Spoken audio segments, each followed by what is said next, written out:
සද්ධර්ම ශ්‍රාවක කාරුණික ගුණගරුක බෞද්ධ පින්නතුනි, තිලෝගුරු සම්මා සම්බුදුරජාණන් වහන්සේ තුන්බෑ ජටිලයන් දමනය කරලා අපට අනුකම්පාවෙන් අපේ රටට වැඩම කොට වදාළ පළමුවෙනි දවසේ, එහෙම නැත්නම් භාග්‍යතුන් වහන්සේගේ ප්‍රථම ලංකා ගමනය සිද්ධ වුණ දවසේ, අපේ රටට භාග්‍යතුන් වහන්සේ වැඩම කළාට පස්සේ චාතුම් මහරජික වැසි සුමන සමන් දිව්‍ය රාජෝත්තමයන්න් වහන්සේ ලෞතර බුදුරජාණන් වහන්සේ මුණ ගැහිලා බුදුරජාණන් වහන්සේගෙන් ධර්ම ශ්‍රවණය කරලා ධර්ම කාරණා සාකච්ඡා කරලා සම්මා සම්බුද්ධ ශාසනය පිළිබඳව අපරිමිත පැහැදීමකින් යුක්තව බුදුරජාණන් වහන්සේගෙන් කේශ ධාතුන් වහන්සේලා පූජා වස්තුවක් හැටියට ඉල්ලා හිටියා. අපේ භාග්‍යතුන් වහන්සේ හිස පිරිමැදලා තමන් වහන්සේගේ ශ්‍රී හස්ත ධාතුවට කේශ ධාතුන් වහන්සේලා මිටක් ලබාගෙන සුමන සමන් දිව්‍ය රාජයාට ලබා දුන්නා. අද පොය දවසේ ශාසනික වැදගත්කම තුන්බෑ ජටිලයන් දමනය කිරීම, භාග්‍යතුන් වහන්සේගේ ප්‍රථම ලංකා ගමනේ හැටියට මහියංගනයට වැඩම කිරීම, සුමන සමන් දිව්‍ය රාජානන්ට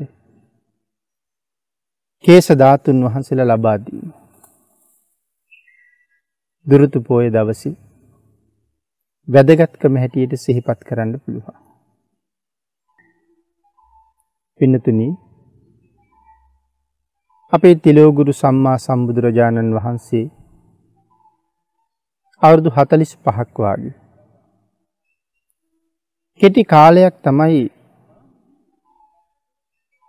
බුද්ධත්වයෙන් පස්සේ වැඩ හිටියේ. අල්පායුෂ්ක බුදුරජාණන් වහන්සේ කෙනෙක් හැටියට අපේ භාග්‍යතුන් වහන්සේ අවුරුදු 45ක් වගේ කෙටි කාලයකින් පිරිනිවන් පාවදාලත් ලෝක සත්වයන්ට තියෙන අනුකම්පාවත් භාග්‍යතුන් වහන්සේගේ කෘතගුණ දන්නා බවත් ලෝක සත්වයාට මනාව පිළිබිඹු කරපු තැනක් තමයි ධාතුන් වහන්සේලා ඉතිරි වෙන්න අදිෂ්ඨාන කරන එක. ලෞතර බුදුරජාණන් වහන්සේලා තරම් කළගුණ දන්න අය මේ විශ්වයේ භාග්‍යතුන් වහන්සේට කලින් ඇති වෙලත් නැහැ. භාග්‍යතුන් වහන්සේගෙන් පස්සේ ඇති වෙන්නේ නැහැ. එහෙම ඇති වෙනවා නම් ඒ තවත් ලෞතර බුදුරජාණන් වහන්සේ නමක්ම පමණයි. ඒකයි මම සඳහන් කළේ භාග්‍යතුන් වහන්සේගේ කෘතගුණ සැලකීමේ ගුණය ලෝකයට මනාව ප්‍රකට කරන තැනක් ධාතුන් වහන්සේලා විසිරෙන්න අදිෂ්ඨාන කරන එක. පින්නතුනි, අපේ බුදුරජාණන් වහන්සේ පිරිනිවන් පාන්න කලින්ම ඒ කාරණාව අදිෂ්ඨාන කළා. කළගුණ සැලකීමක් හැටියට කියලා සඳහන් කරාම මහා කල්ප අසංඛ්‍ය 4,01,000ක් සංසාරේ පාරමිතා පුරාගෙන එනකොට මහ බෝසතාණන් වහන්සේට ඒ පාරමිතා සම්පූර්ණ කරගන්න උදව් කළ, උපකාර කළ ඒ හැම කෙනෙක්ම මේ 45 අවුරුද්දක් බුද්ධ කාලය තුල මේ ලෝකේ ඉපදුනේ නැහැ. නමුත් 5000ක් කල් මේ ශාසනය පවතිනකොට ඔය කාලයේ අතරතුර ඒ අයගෙන් විශාල ප්‍රමාණයක් මේ බුද්ධාන්තරය තුල උප්පත්තිය ලැබෙනවා. ඒ අයගේ සංසාර සුවය වෙනුවෙන් උතුම් නිවන වෙනුවෙන් ඒ අයට පින් රැස් කර ගැනීමට ලෞතර බුදුරජාණන් වහන්සේගේ අනන්ත ගුණානුභාවයේ අල්ප මාත්‍ර අඩුවක් නොවෙන්න ධාතුන් වහන්සේලා වැඩ සිටිය යුතුයි ලෝක සත්වයාගේ හිතසුව පිණිස කියලා අදිෂ්ඨාන කළා. අදිෂ්ඨාන කරපු ධාතුන් වහන්සේලාගේ ප්‍රමාණය ද්‍රෝණ 8ක් කියලා පින්නතුණි ධර්මයේ සඳහන් කරනවා. ද්‍රෝණ 8ක් කියලා කියන්නේ ධාතුන් වහන්සේලා කෝටි ගණන්. ප්‍රමාණයක් හැටියට සඳහන් කළොත් පින්නතුණි ද්‍රෝණ 1ක් කියලා කියන්නේ හුඬු 32ක්. එතකොට 32 වරක් 8 256. එක ද්‍රෝණයකට හුඬු 32යි ද්‍රෝණ 8යි කියලා කියන්නේ හුඬු 256යි. පින්නතුනි හුඬු 4ක් කියලා කියන්නේ සේරු 1යි. එහෙමනම් මේ ඉතුරු වන ධාතුන් වහන්සේලා ප්‍රමාණය සේරු හැටියට කල්පනා කළොත් 64යි. ද්‍රෝණ 8ක් හුඬු 256ක් සේරු 64ක්. මහා ධාතුන් වහන්සේලා මධ්‍යම ධාතුන් වහන්සේලා කුඩා ධාතුන් වහන්සේලා හැටියට භාග්‍යතුන් වහන්සේ ආකාර 3කින් අදිෂ්ඨාන කළා. මහා ධාතුන් වහන්සේලා මොම් පියල්ලක් වගේ කියලා දේශනා කළේ. රන්වන් පාටයි. මධ්‍යම ධාතුන් වහන්සේලා කඩසහල් වගේ ඇද්දල පාටයි. කුඩා ධාතුන් වහන්සේලා අබෑට වගේ සමන් කැකුළු පාටයි. ධාතුන් වහන්සේලගේ ප්‍රමාණයත් ධාතුන් වහන්සේලා හඳුරගන්න ධාතුන් වහන්සේලගේ වර්ණයත් භාග්‍යතුන් වහන්සේමයි දේශනා කළේ. පින්නතුනි මේ ධාතුන් වහන්සේලා ද්‍රෝණ 8ට අමතරව තවත් මහා ධාතුන් වහන්සේලා 7 නමක් බුද්ධ අධිෂ්ඨානයෙන් ඉතුරු වෙනවා. ඒ තමයි සතර දළදා වහන්සේ. ඊට අමතරව අකු ධාතුන් වහන්සේලා දෙනම ඊට අමතරව ලෞතර බුදුරජාණන් වහන්සේ ඉතුරු වෙන්න අධිෂ්ඨාන කළ විශාලතම සර්වඥ ධාතුන් වහන්සේ. ඒ ලලාට ධාතුන් වහන්සේ. මේ ධාතුන් වහන්සේලා 7 නම ඉතා විශේෂයි. භාග්‍යතුන් වහන්සේගේ ශ්‍රීමක ධාතුවේ වැඩ සිටිය දන්ත ධාතුන් වහන්සේලා ප්‍රමාණය 49ක්. සම 40 දළදා වහන්සේලා. පින්නතුනි මේ 49ම ඉතිරි වෙනවා. මහා පරිනිර්වාණ සූත්‍රයට අනුව ඒ පිළිබඳව කරුණු දක්වලා තියෙනවා. චත්තා ලීසා සමාදන්තා කේසා ලෝමාච සබ්බසු දේවා හරින්සු ඒකේකං චක්කවාල පරම්පරා. ඒ දේශනාව තියෙන්නේ මහා පරිනිර්වාණ සූත්‍රයේ.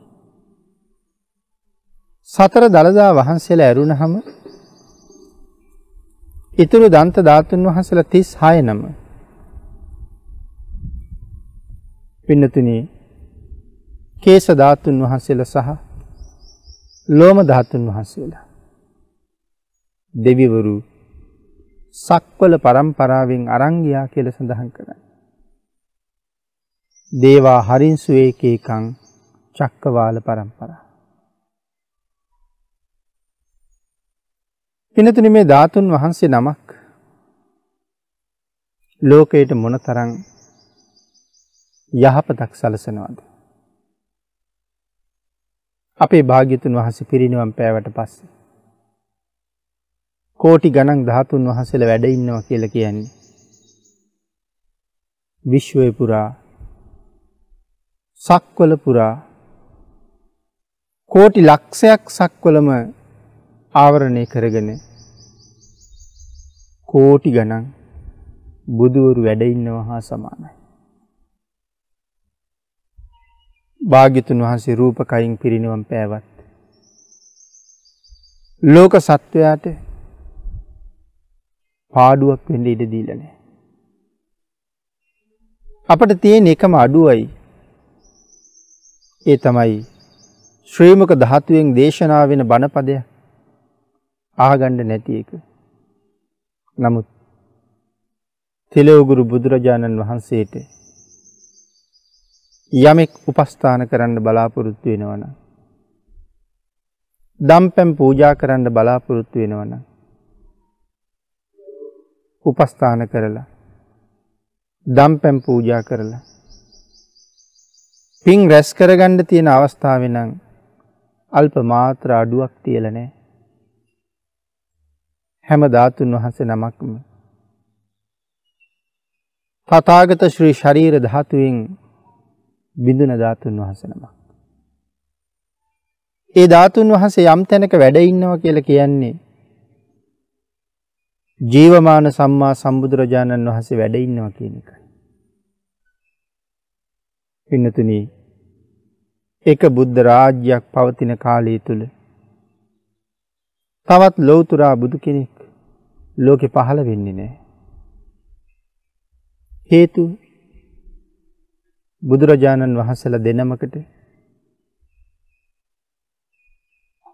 කෝටි ලක්ෂයක් සක්වලයකට වැඩ ඉන්න බැරි නිසා. ඒ කෝටි ලක්ෂයක් සක්වලය කියලා කීවේ ලෞතුරා බුදුරජාණන් වහන්සේ නමකගේ ආඥා ශේෂ්ත්‍රය සක්වලවල් කෝටි ලක්ෂයක්. ඒක එක බුද්ධ රාජ්‍යයක්. එක බුද්ධ රාජ්‍යයක තව බුදු කෙනෙක් පහළ වෙන්නේ නැහැ. ඒක විශ්වයේ න්‍යාය ධර්මයක්. ඒකට හේතුව බුදුරජාණන් වහන්සේලා දෙනමකට එකට වැඩ ඉන්න බැරිකම. හේතුව ඒ බුදුරජාණන් වහන්සේලා දෙනමක් එකට වැඩ ඉන්නේ නැත්තේ. සඳහන් කරනවා මේ මහ පොළොවට ඒ ಗುಣ බර දරා ගන්න බෑ කියලා. මොන වාගේ ගුණයක්ද? මහ පෘථුවියට උහුලන්න බෑ කියලා කිව්වේ. ඒකයි දෙනමක් පහළ වෙන්නේ නැත්තේ. නමුත් අපේ භාග්‍යතුන් වහන්සේ දැන් රූපකයින් නැහැ. නමුත් ආඥා ශේෂ්ත්‍රයේ තාමත් සක්වලවල් කෝටි ලක්ෂයක පැතිරලා තියෙනවා. භාග්‍යතුන් වහන්සේත් නැති එකේ මේ කෝටි ලක්ෂයක් සක්වලේ තව තැනක බුදු කෙනෙක් පහළ වෙන්න බැරිද?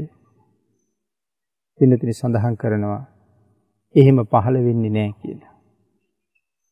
හේතුව යම් අබෑටයක් තරම් කුඩා වූ සර්වඥ ධාතුන් වහන්සේ නමක් මේ කෝටි ලක්ෂයක් සක්වලේ කොතන හරි වැඩ ඉන්නවනම් සැලකෙන්නේ මේ බුද්ධ රාජ්‍යයේ මහරජුරුව තාම වැඩ ඉන්නවා කියලා. ඒ අබෑටයක් තරම් කුඩා ධාතුන් වහන්සේ ලෞතුරා භාග්‍යතුන් වහන්සේ නියෝජනය කරන්නේ. අන්න ඒ නිසායි ධාතුන් වහන්සේලා වැඩ ඉන්න තාක්කල් තව බුදු කෙනෙක් පහළ වෙන්නේ නැත්තේ. ඒ කියන්නේ ලෞතුරා බුදුරජාණන් වහන්සේගේ ඒ මහා කරුණා ගුණය ලෝක සත්වයාගේ නිවන් දොර ඇරලා දෙන විශ්මිත හැකියාව තාමත් අල්ප මාත්‍රයක් අඩු නෑ කියන එකයි. ඒකනේ භාග්‍යතුන් වහන්සේ වැඩ ඉන්නවා හා සමානයි ධාතුන් වහන්සේ වැඩ ඉන්නවා නම් කියලා සඳහන් කළේ. ප්‍රඥාවන්තයා මේ ධාතුන් වහන්සේලාගෙන් මහා පුදුම ප්‍රයෝජන ලබනවා. සතර අපායේ දොර වහගන්නවා ධාතුන් වහන්සේ නිසා. ආන් එවන් ප්‍රඥාවන්තයන්ට උපකාර පිණිසයි ධාතුන් වහන්සේලා ඉතුරු කරලා තියලා භාග්‍යතුන් වහන්සේ පිරිනිවන් පෑවේ. ද්‍රෝණ 8ක් ධාතුන් වහන්සේලා මේ සක්වලේ බෙදිලා ගියා. තව තව ධාතුන් වහන්සේලා දෙවිවරු සක්වල පරම්පරාවෙන් අරන් ගියා. පින්නතුනි මේ සක්වලට ඉතුරු වෙච්ච ධාතුන් වහන්සේලා විශාල ප්‍රමාණයක්. මේ සක්වලට කියලා කිව්වේ අපි ජීවත් වෙන සක්වලට. ඒ දිව්‍ය ලෝක බ්‍රහ්ම ලෝක ඇතුළු. එතකොට පින්නතුනි ඒිනුත් මේ මනුස්ස ලෝකෙට කොච්චර ධාතුන් වහන්සේලා ලැබුණද? මේ සක්වලේ මනුස්ස ලෝකෙට. මේ සක්වලේ මනුස්ස ලෝකෙට ලැබිච්ච ධාතුන් වහන්සේලා ප්‍රමාණයෙන් අපි පින්නතුන් හිතනවද මේ රටට කොච්චර ලැබිලා තියෙනවද කියලා? කෝටි ලක්ෂයක් සක්වලින් එක පොඩි රටක වැඩිම ධාතුන් වහන්සේලා ප්‍රමාණයක් වැඩ ඉන්නවා කියලා කතා කළොත් එදාට මිනිස්සු කතා කරන්නේත් දෙවියෝ කතා කරන්නේත් බ්‍රහ්මයෝ කතා කරන්නේ ලංකාව ගැන. අපේ රටේ ඒ තරම් ධාතුන් වහන්සේලා වැඩ ඉන්නවා. භාග්‍යතුන් වහන්සේ මොන තරම් අපිට කරුණාව දක්වලා තියෙනවද? මොන තරම් පුණ්‍යවන්තයෝ මේ රටේ පහළ වෙනවද? ඒ අය මේ ධාතුන් වහන්සේලා නිසා කොච්චර ප්‍රයෝජන ගන්නවද? පින්නතුනි මම මුලින් මතක් කළා ජීවමාන සම්මා සම්බුදුරජාණන් වහන්සේ නියෝජනය කරනවා මේ ධාතුන් වහන්සේ කියලා. වඳින්න ලැබුණොත් පින්නතුනි තිලෝගුරු බුදුරජාණන් වහන්සේට වඳිනවා වගේ ධාතුන් වහන්සේට වන්දනා කරන්න. ඒකටයි වැඩේ. ලෞතර බුදුරජාණන් වහන්සේට කරන වන්දනාවම අපට සුගතියේ දොර ඇරලා දෙනවා. අරහං ගුණය ගැන කියනකොට පැහැදිලි කරන එක කාරණාවක්. ස්වාමීනි භාග්‍යතුන් වහන්සේ දෑත දෝත එකතු කරගෙන අප්‍රමාණ ශ්‍රද්ධාවෙන් ඔබ වහන්සේ ළඟ යම් කිසි කෙනෙක් වැඳ වැටෙනවා නම් ස්වාමීනි ඒ ඕනෑම පුද්ගලයෙකුට දිව්‍ය මානුෂික සැප සම්පත් උදා කරලා දෙන්නට තරම්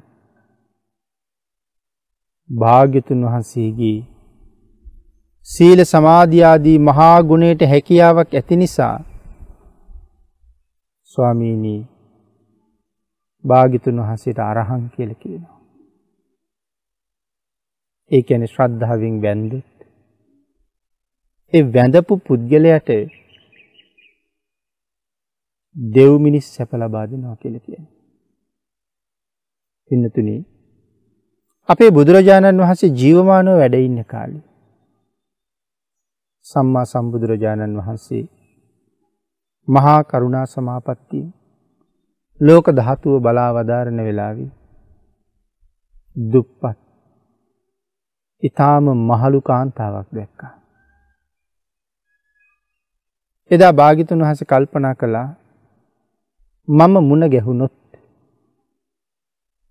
මේ කාන්තාවට යම් ලාභයක් වෙයිද කියලා. ඇය එදා මැරෙනවා. ඇය මැරිලා නිරයේ උපදිනවා. සම්මා සම්බුදුරජාණන් වහන්සේ ඒ කාන්තාවට අනුකම්පා කරලා ඇගේ නිරය ගමන වළක්වලා ඇය සුගතිගාමී කරන්න කල්පනා කළා. පින්නතුනි, භාග්‍යතුන් වහන්සේ එදා පිඬුසිඟා වඩිනකොට ඒ මහලු කාන්තාව හිඟමන් යදිමින් එන පාරේ ඉස්සරහට වැඩම කළා. බුදුරජාණන් වහන්සේ වඩිනවා දැකලා ඒ මැහැල්ල පාරෙන් ඈත් වෙලා නතර වුණා. භාග්‍යතුන් වහන්සේ එතනම නතර වුණා. ටික වෙලාවක් යනකොට මහමුගලන් මහරහතන් වහන්සේ බැලුවා ඇයි භාග්‍යතුන් වහන්සේ ඉදිරියට වඩින්නේ නැත්තේ කියලා. පින්නතුනි, මහමුගලන් මහරහතන් වහන්සේ දැනගත්තා මේ මහලු කාන්තාවට අනුකම්පාවෙන් තමයි වැඩ ඉන්නේ කියලා. මහමුගලන් මහරහතන් වහන්සේ අර මැහැල්ලට කතා කරලා කියනවා, උපාසිකාව, ඔබ අසල මේ වැඩ ඉන්නේ තිලෝගුරු සම්මා සම්බුදුරජාණන් වහන්සේ. අද මේ ගමන මේ පැත්තෙන් වැඩම කළේ ඔබට අනුකම්පා පිණිස. භාග්‍යතුන් වහන්සේට වන්දනා කරන්න කියලා. ඇයට මහත් වූ සතුටක්. මම නිසාම භාග්‍යතුන් වහන්සේ වැඩලා. ඇය බුදුරජාණන් වහන්සේ ළඟ බැගෑපත් ශ්‍රද්ධාවෙන් යුක්තව වැඳ වැටුණා. භාග්‍යතුන් වහන්සේ ඇයට ආශිර්වාද කළා. ආශිර්වාද කළ බුදුරජාණන් වහන්සේ වැඩම කළා. ඇය මාර්ගයේ ඉදිරියට ගමන් කළා. ටික දුරක් යනකොට පාරේ ආපු එළදෙනක් ඇයට ඇනලා මරලා දැම්මා. මරණයත් සමගම නින්දෙන් පිබිදියා වගේ මේ මහලු කාන්තාව දෙව්ලොව උප්පත්තිය ලැබුවා. පින්නතුනි, මතක් කළා භාග්‍යතුන් වහන්සේට කරන වන්දනාවම ඉතාම ශ්‍රේෂ්ඨයි කියලා. එහෙනම් සර්වඥ ධාතුන් වහන්සේ ගැනයි අපි කතා කරමින් හිටියේ. කෝටි ලක්ෂයක් සක්වලේ මේ සක්වලට ලැබිච්ච අනුග්‍රහය විශේෂයි. මේ සක්වලේ ශ්‍රී ලංකා වාසී අපට ලැබුණ අනුග්‍රහය මේ කෝටි ලක්ෂයක් සක්වලේ වෙන කාටවත් ලැබුණේ නැති අනුග්‍රහයක්. මේ සක්වලේ වෙන රටකට, දෙව්ලොවකට ලැබුණේ නැති අනුග්‍රහයක් ලක්වැසි අපිට තියෙනවා. ද්‍රෝණ 8ක් ධාතුන් වහන්සේලාගෙන් තනියම එක ද්‍රෝණයක් අනුරාධපුරේ මහසෑරජානන් වහන්සේ තුළ වැඩ ඉන්නවා. එතකොට කෝටි ලක්ෂයක් සක්වලට බෙදුනේ ද්‍රෝණ 7ක්. අපට එක ද්‍රෝණයක්ම ලැබුණා. ඒ ද්‍රෝණය හැරුණකොට තව ධාතුන් වහන්සේලා මොන තරම් ප්‍රමාණයක් නම් මේ රට පුරාම විහෙර විහාරවල වැඩ ඉන්නවද? කේශ ධාතුන් වහන්සේලා මේ රටේ කොච්චර වැඩ ඉන්නවද? ඊට අමතරව අපි සඳහන් කළා මහා ධාතුන් වහන්සේලා 7 නමක් වෙනම බෙදුණා කියලා. පින්නතුනි, ඒ 7 නමෙන් විශේෂ ධාතුන් වහන්සේලා 4 නමක් මේ පුංචි රටේ වැඩ ඉන්නවා කියලා කියහම මේ රට පින් උල්පතක්. මේ රට පින් සාගරයක්. මේ රටේ ප්‍රඥාවන්තයන්ට මොනතරම් භාග්‍යයක් තියෙනවද? භාග්‍යතුන් වහන්සේ ළඟින් ඇසුරු කරන්නේ, ඒ වගේම අනුකම්පා කළ ඒ සත්පුරුෂයෝ මං හිතන්නේ වැඩි පිරිසක් උපදිනවා ඇත්තේ මේ රටේ.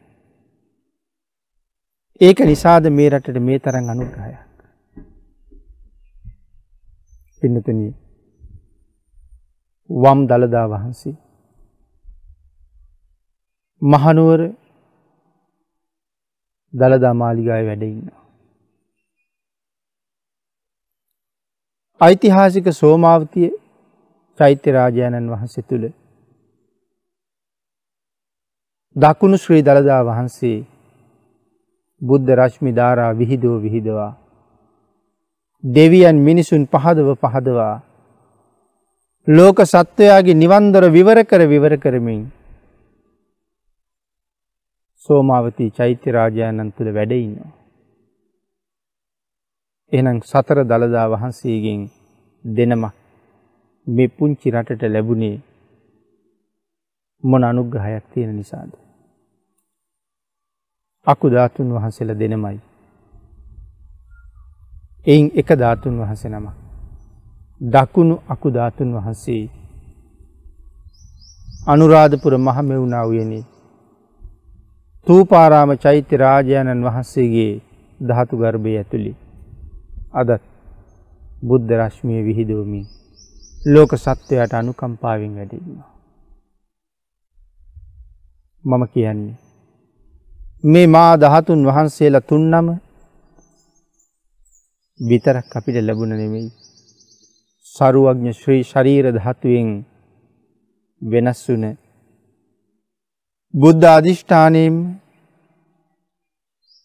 වෙනස් වුණ ගෞතම සම්මා සම්බුදුරජාණන් වහන්සේගේ අවශේෂ වුණ ධාතුන් වහන්සේලාගෙන් විශාලතම සරුවඥ ධාතුන් වහන්සේ අපේ රටේ වැඩ ඉන්නවා කියලා කියහම මේ රට පුණ්‍යවන්තයන්ගේ දේශයයි කියලා හිතෙනවා. මේ රට ඉක්මනට නිවන් දකින්නන්ගේ දේශයයි කියලා හිතෙනවා. මහා බෝසතාණන් වහන්සේ පාරමිතා පුරන කාලේ උන්වහන්සේට නන්නාකාරයෙන් උදව් උපකාර කළ ඒ මහා පුණ්‍යවන්තයෝ උපදින බිමයි කියලා හිතෙනවා. මේ තරම් අනුග්‍රහයක් අපිට ලැබිලා තියෙන්නේ ඒ නිසා නේද කියලා හිතෙනවා. පින්නතුනි මේ ඓතිහාසික සෝමාවතිය පුදබිමේ ඉඳලා තව සතපුම් 100කට වඩා අඩු දුරකින් ලලාට ධාතුන් වහන්සේ සේරුවාවිල මංගල මහ සෑරජානන් වහන්සේ තුල අදත් බුද්ධ රශ්මි විහිදව වැඩ ඉන්නවා. අනුරාධපුරයේ ඇවිල්ලා ද්‍රෝණයක් සර්වඥ ධාතුන් වහන්සේලා දරාගෙන ඉන්නේ මහසෑ රජාණන් වහන්සේ වන්දනා කරලා එතනින් පොඩ්ඩක් එහා පැත්තේ දකුණු අකු ධාතුන් වහන්සේ වැඩ ඉන්නේ තූපාරාම චෛත්‍ය රාජානන් වහන්සේත් වැඳලා ඓතිහාසික පොළොන්නරුව රාජධානියේ සෝමාවතිය පුදබිමේ දකුණු දළදා වහන්සේ වැඩ ඉන්නවා. දකුණු දළදා වහන්සේත් වැඳගෙන මෙතනින් සේරුවාවිලට ගිහිල්ලා ලලාට ධාතුන් වහන්සේත් වැඳලා සෙන්කඩ ගලින් වාම දළදා වහන්සේත් වැඳලා එක දවසක් ඇතුළේ මොන තරම් පින්කන්දරාවක් රැස් කරගන්න පුළුවන් අවස්ථාවක් මේ රට තුල අපට ඉතුරු වෙලා තියෙනවද? ලැබිලා තියෙනවද? අපි පින්නතුන් විවේකීව හිතන්න. මේ කෝටි ලක්ෂයක් සක්වලේ මේ වාග්ය වෙන කාටද කියලා?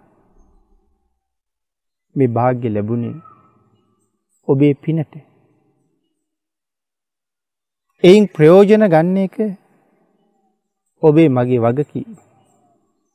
මේ ලාභේ පින්නතුනි මේ සංසාරේ මෙතෙක් අපිට කොයි කාලයකවත් ලැබිලා තියෙනවද දන්නේ අනාගතේ ඒ ලාභය අපිට ලැබෙයිද කියලා දන්නේ නැහැ. බුද්ධාන්තරයක ලැබෙන මනුස්ස ජීවිතයක් හරි ශ්‍රේෂ්ඨයි. නමුත් ඒ බුද්ධාන්තරය තුල මෙවන් භාග්‍යයක් මොන තරම් ශ්‍රේෂ්ඨද? ජීවමාන සම්මා සම්බුද්ධ සංඥාව තමන්ගේ සිත් සතන් තුල පුබුදුවාගෙන මේ ධාතුන් වහන්සේ ළඟ වැඳ වැටෙන්නේ. ජීවමාන සම්මා සම්බුද්ධ සංඥාව ඇති කරගන්නවා කියලා කියන්නේ පින්තුනි ඔබට ලැබුණා නම් අවස්ථාවක්. සවැත් නුවර ජේතවනාරාමේ සුගන්ධ කුටිය ඇතුළට ගිහිල්ලා තිලෝගුරු සම්මා සම්බුදුරජාණන් වහන්සේගේ ශරීර ධාතුවෙන් නික්මෙන ෂඩ් වර්ණ රශ්මි ධාරාව ඇතුළට ගිහිල්ලා ඒ ෂඩ් වර්ණ රශ්මියෙන් නෑවෙමින් බුදුරජාණන් වහන්සේ ළඟ දන ගහලා වඳින්න. ඔබට අවස්ථාව ලැබුණොත් ඔබ මේ අවස්ථාව කොහොම ප්‍රයෝජන ගනීද? සුගන්ධ කුටියට ඔබ කොහොම යයිද? පින්තුනි සාරවත්ඥ ධාතුන් වහන්සේ වැඩ ඉන්න කොතෙන්ට? කොතන නමුත් ධාතුන් වහන්සේලා වැඩ ඉන්න චෛත්‍ය මළුවකට යනකොට බෝධීන් වහන්සේ වැඩ ඉන්න බෝමළුවට යනකොට ධාතුන් වහන්සේ වැඩ ඉන්නේ මේ සඳහන් කරපු පුද බිම් වලට වගේම මේ රට පුරාම විහාරස්ථානවල නොයෙක් තැන්වල ලෞතර බුදුරජාණන් වහන්සේ වෙනුවෙන් මන්දිර හදලා ධාතු මන්දිර කියලා. ඒ මන්දිර ඇතුලේ සර්වඥ ධාතුන් වහන්සේලා වඩා හිඳවලා. ඒ මැදුරකට ඇතුල් වුණත් සවැත් නුවර ජේතවනාරාමේ සුගන්ධ කුටියට ඇතුල් වෙනවා වගේ චේතනා පිහිටවාගෙන ශ්‍රද්ධාව උතුරමින් දන ගහලා වන්දන. මුලින් මතක් කළා ඒ වන්දනාව කොච්චර ප්‍රබලද කියලා. භාග්‍යතුන් වහන්සේ සතු සීල සමාධි ආදී මහා ගුණයට හැකියාවක් තියෙනවා ඔබත් මමත් සුගතිගාමී කරවන්න. පෞකාර අපි සුගතියේ උපද්දවන්න තරම් ශක්තිය භාග්‍යතුන් වහන්සේගේ නිර්මල සීලස්කන්ධය තුළ තියෙනවා.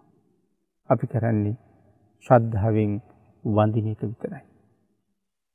පින්තුනි දානි සකස් කරලා භාග්‍යතුන් වහන්සේට පූජා කරන්න. ජීවමානව වැඩ ඉන්නවා නම් කොහොමද දන් දෙන්නේ? කොහොමද දිය යුත්තේ? ප්‍රඥාව පෙරදරි කරලා එතෙන්ට යන්න. දාන වේලක් හදලා පූජා කරගන්න. ජීවමාන භාග්‍යතුන් වහන්සේට දන් දෙන්න අදත් හොඳටම පුළුවන් කියන කාරණාව ඒකින් තහවුරු කරගන්න පුළුවන්. දකින්න විභංග සූත්‍ර අට කතාවෙත් ඒ ගැන කියලා තියෙනවා. සාංගික දාන 7ක් පිළිබඳව දකින්න විභංග සූත්‍රයේ සඳහන් කරනවා. එයින් පළවෙනි සාංගික දානය තමයි භික්ෂූන් වහන්සේලාත් භික්ෂුණීන් වහන්සේලාත් ලැබෙන තරම් දෙපස වඩා හිඳවලා ලෞතර බුදුරජාණන් වහන්සේ මැද්දේ වඩා හිඳවලා දන් දෙන එක. දෙවනි සාංගික දානය භික්ෂූන් වහන්සේලාත් භික්ෂුණීන් වහන්සේලාත් ඔබතෝ සංඝයා වැඩමවලා අපිට පුළුවන් සංඝික දානයක් දෙන්න.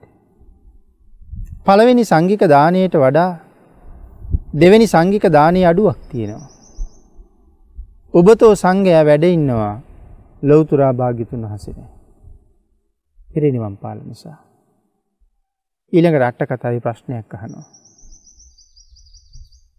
පළවෙනි සාංගික දානය දුන්නා වගේ දානයක් අය කවදාවත්ම දෙන්න බැරිද කියලා. ඒ ප්‍රශ්නෙට උත්තරයකුත් අට කතාවෙම සපයනවා. පුළුවන් කියලා. ඒ කොහොමද? ඔබතෝ සංඝයා වැඩමවලා, ඒ කියන්නේ භික්ෂු භික්ෂුණීන් වහන්සේලා වැඩමවලා දෙපස වඩා හිඳවලා මැද්දේ බුද්ධාසනයේ පනවලා උතුම් වූ පිළිම වහන්සේ නම. එහෙම නැත්නම් සරුවඥ ධාතුන් වහන්සේ වැඩ ඉන්න සදහතුක කරඬුවක් අර බුද්ධාසනයේ මත තැන්පත් කරලා අපේ ගෙදරට ජීවමාන සම්මා සම්බුදුරජාණන් වහන්සේ වැඩම කළා කියලා චේතනාව ඇති කරගෙන දක්ඛිනේ දුකේ ඉඳලා. ඒ කියන්නේ අත සෝදන පැන් ටිකේ ඉඳලා. ජීවමාන භාග්‍යතුන් වහන්සේට කරන හැම උපස්ථානයක්ම සරුවඥ ධාතුන් වහන්සේ වෙනුවෙන් කරාම ඒක පළවෙනි සාංගික දානය හා සමානයි. එහෙමනම් පින්නතෙනි එතනිනුත් අපිට කරුණ වනාවරණය වෙනවා. බුද්ධ පූජාව ජීවමානව වැඩ ඉන්න ලෞතුරා බුදුරජාණන් වහන්සේ වෙනුවෙන් පිළියෙල කරනවා කියන සංඥාවෙන් ප්‍රඥාව මුල් කරගෙන සකසලා සරුවඥ ධාතුන් වහන්සේ ළඟ පූජා කළොත් ජීවමාන භාග්‍යතුන් වහන්සේට පෞද්ගලික දානයක් දීලා ලබන ආනිසංසය අල්ප මාත්‍රයකින් අඩුවක් නැතුව ලබන්න පුළුවන් දායකයාගේ ප්‍රඥාවයි අවශ්‍යයි. ඒතර භාග්‍යතුන් වහන්සේට දෙන පෞද්ගලික දාණය සංඝ සතු දානයේ තරම් ආනිසංස නැද්ද? පින්නතනි ආනිසංස වැඩිම සංඝික දානවල කියලානේ සඳහන් කළේ.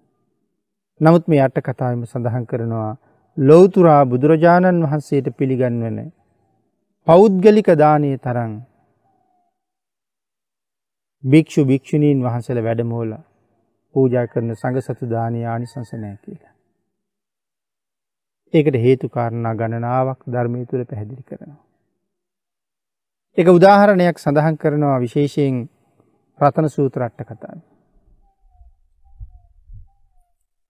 සෝවාන් වහන්සේලා මුළු සක්වල පුරාම වඩා ඉඳලා ඉන්නවා පේලි 10ක්. සකදාගාමීන් වහන්සේලා මුළු සක්වල පුරාම පේලි 5ක්. අනාගාමීන් වහන්සේලා මුළු සක්වල පුරාම පේලි 2කමාරක්. මහරහතන් වහන්සේලා මුළු සක්වල පුරාම පේලි 1කමාරක්. පසේ බුදුරජාණන් වහන්සේලා මුළු සක්වල පුරාම එක පේලියක් වඩා හිඳවලා ලෞතුරා බුදුරජාණන් වහන්සේ තනියම වෙන පැත්තක වඩා හිඳවලා දෙපැත්තට දම් පූජා කළොත් සෝවාන් වහන්සේගේ ඉඳලා පසේ බුදුරජාණන් වහන්සේ දක්වා මේ සියලු දෙනා වහන්සේට දෙන දානයට වඩා සංඝ සතු කරලා සියලු දෙනා වහන්සේට දෙන දානයට වඩා ලෞතුරා භාග්‍යතුන් වහන්සේට පෞද්ගලිකව තනියම පූජා කරන දානය ප්‍රමාණයක් දක්වන්න බැරි තරම් ආනිසංස සහිතයි කියලා. ඒකට එක හේතුවක් සතපුඤ්ඤ ලක්ෂණය. සම්මා සම්බුදුරජාණන් වහන්සේගේ අනන්ත සීල ගුණයට සෝවාන් වහන්සේලාගේ ඉඳලා අග්‍ර ශ්‍රාවකයන් වහන්සේලා දක්වා මේ ශාසනයේ ශ්‍රාවක සංඝයාගේ සීලය එකතු කළත් දූවිලි අංශුවකට සමාන කරන්න බෑ. ඒ සිල් ගුණය සසර දුන්න අනන්ත දානී ප්‍රතිඵලය සතපුඤ්ඤ ලක්ෂණය භාග්‍යතුන් වහන්සේට දෙන දානය මහත්ඵල කරනවා. ආන්ගේ නිසා අදත් සදහතුක කරඬුව ළඟ චෛත්‍ය රාජයාණන් වහන්සේ ළඟ පිළිම වහන්සේ ළඟ ප්‍රඥාවෙන් දන් සකස් කරලා පූජා කරන්න පුළුවන් නම් ඔබට කුසල් ලබන්න මොන තරම් අවස්ථාව ඉතුරු කරලා තියෙනවද? ධාතුන් වහන්සේලා ශේෂ කිරීම පිළිබඳව තව බොහෝ කරුණු සාකච්ඡා කරන්න පුළුවන්. නමුත් පින්නතුනි මේ උතුම් දුරුතුපුර පසළොස්වක පෝය දවසේ මේ ධර්ම කාරණාව සිහිපත් කළේ අපට තියෙන අවස්ථාව සුගතියට යන්න සසරින් මිදෙන්න කොච්චරද කියන කාරණාව තේරුම් අරගෙන ප්‍රඥාව මෙහෙवला ශ්‍රද්ධාවෙන් යුක්තව බුද්ධ පූජාව කරන්න. චෛත්‍ය ළඟ බෝධිය ළඟ සර්වඥ ධාතුන් වහන්සේ ළඟ වැඳ වැටෙන්න. අපායට ඇරිලා තියෙන දොරවල් වහගන්න. භාග්‍යතුන් වහන්සේ වෙනුවෙන් සර්වඥ ධාතුන් වහන්සේට කළ බුද්ධ පූජාව මම අපායෙන් ඔසවනවා කියලා මැරෙන දවසට හිතන්න සතුටු වෙන්න පුළුවන් පින්කම් කරගන්න අවස්ථාව අපිට මේ තරම් ලැබලා දීලා තියෙනකොට ඔබ තවත් අඳුරේ අත ගන්නවා වගේ සංසාරයේ ඈතට යන්න දඟලනවා.